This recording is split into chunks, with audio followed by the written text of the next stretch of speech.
So for the last lecture this week, we look at some useful things which will crop up and which don't fit anywhere else specific. So we just combined a couple of them into this one single presentation.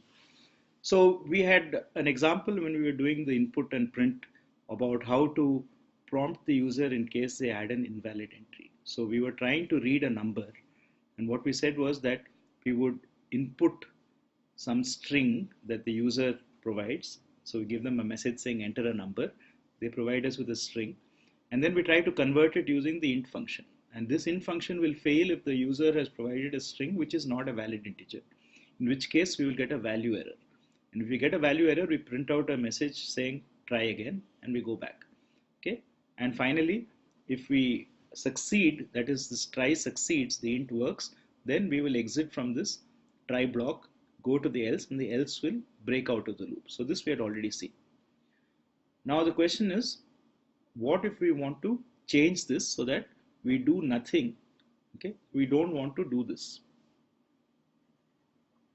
So in other words, if the user does not present a valid value, instead of telling them why, we just keep saying enter a number. I mean, we have seen this any number of times, right?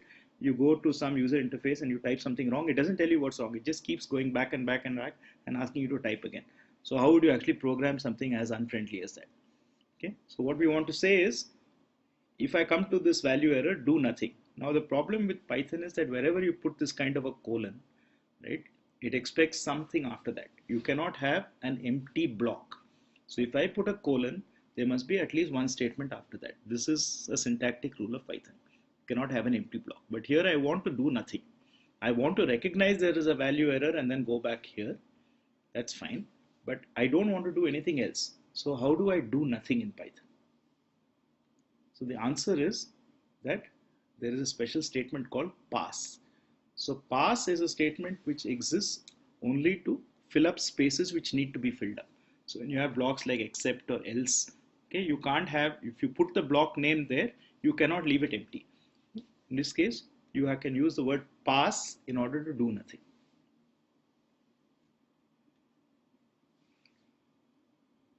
So supposing I have a list and I want to remove an element from the middle of the list. Okay. So one way to do this, of course, is to take the slice up to that position, the slice from that position, then glue them together using plus and so on. Okay. But what if I want to directly do this? So it turns out that there is a command called del. So if I say del L4, what it does is it effectively removes L4 from the current set of values, and this automatically contracts the list and shifts everything from position 5 onwards to the left by 1. Okay, so let's just verify that this works the way it claims to work. So supposing we set our list to be the range of values from 0 to 10, 0 to 9 say, and now I say del L4, then L becomes 0, 1, 2, 3, 5, 6, 7, 8, 9, because L4 was the value 4. Remember, the position starts from 0, and so it has actually deleted the value at the 4th position.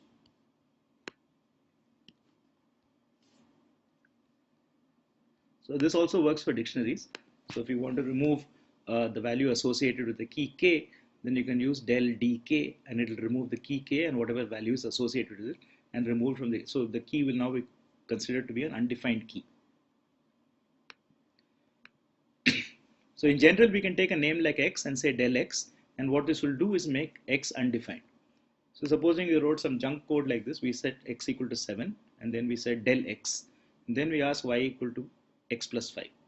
Now at this point, since x has been undefined, even though it had a value of 7, this expression x plus 5 cannot be calculated because x no longer has a value, and what you would end up with is the error that we saw before, namely a name error saying that the name x is not defined. So how would you go about checking if a name is defined? Well, of course, you could use exception handling. Right?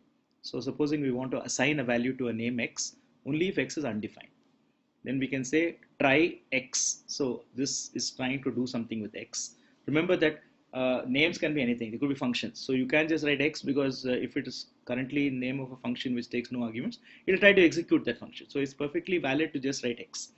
But x, if it has no value, it will give a name error. So you can say try X, and if you happen to find a name error, set it to 5, otherwise leave it untouched. So if X already has a value, this will do nothing to X. If X doesn't have a value, then it will update the value of X to 5. Now, usually what happens is that we want to check whether something has been defined or not so far. It's not a good idea to just leave it undefined and then use exception handling to do it, because you might actually find strange things happening. So Python provides us with a special value called none with a capital N, which is a special value used to define nothing, an empty value or a null value. Right? So we will find great use for it later on when we're defining our own data structures. But right now, just think of none as a special value. There is only one value none, and it denotes nothing. So the typical use is that when we want to check whether a name has a valid value, we can initialize it to none, and later on we can check if it is still none.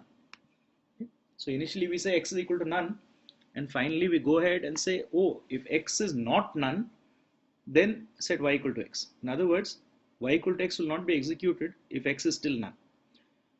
Now notice the peculiar word is not. Okay, so we are using is and not equal to.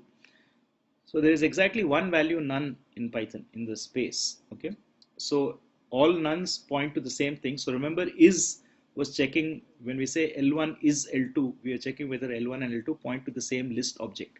So we are asking whether X and the constant none point to the same none object, and there is only one value none. Right? So X is none is the same as X equal to none. So X is not none is the same as X not equal to none. Right? So X is not none is much easier to read than X not equal to none. So that's why we will write it this way. So what we have seen are three useful things which we will use from time to time as we go along. One is the statement pass, which is a special statement that does nothing and can be used whenever you need an empty block. Then we saw the command del, which takes a value and undefines it. The most normal way to use del is to remove something from a list or a dictionary. We would not normally want to just undefine a name which is holding a simple value. But from a dictionary or a list, we might want to remove a key, or we might want to remove a position, and del is very useful for that. And finally, we have seen that there is a special value none, which denotes a null value. It's a unique null value. And this can be used to initialize variables to check whether they have been assigned sensible values later in the code.